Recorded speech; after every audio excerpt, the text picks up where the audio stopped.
Well, Singapore's efforts to revive the aviation sector are due to the immediate priority of regaining its status as an international hub. Transport Minister S Iswaran says that while vaccinated travel lanes have helped, the next aim is to have quarantine-free travel for vaccinated people. He was speaking during an interview on Channel 5's News Tonight, where he also spoke about the latest COE prices. We do want to make sure that Changi regains its status as an international aviation hub.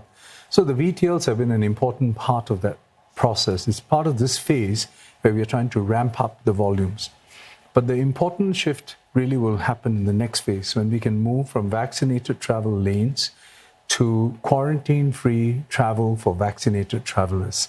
So that's what we are working towards.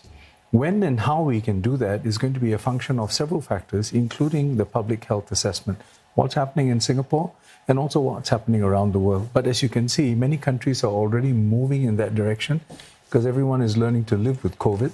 And we want to make sure that Singapore is at the vanguard of this shift. Well, let's look at what happened earlier today, because you responded to MPs this morning about signs of motorcycle COEs softening.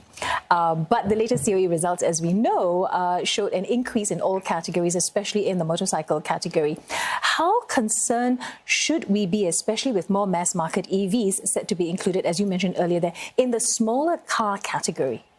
So firstly, what I said on motorcycle COEs was that the usage rate of the temporary COEs, because when you bid for a motorcycle COE, you have 6 months to use it, and the usage rate seems to be softening. And so we're tracking that very closely, and LTA will then come to a conclusion in terms of its review quite soon. Secondly, I think the move we have made really essentially moves 10 models of EVs into the category A. So that gives people who are interested in these mass market EVs more options in terms of the entry point through the COE system.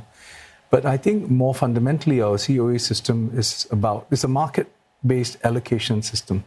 And the underlying demand for cars continues to drive the market dynamic and therefore the COE price.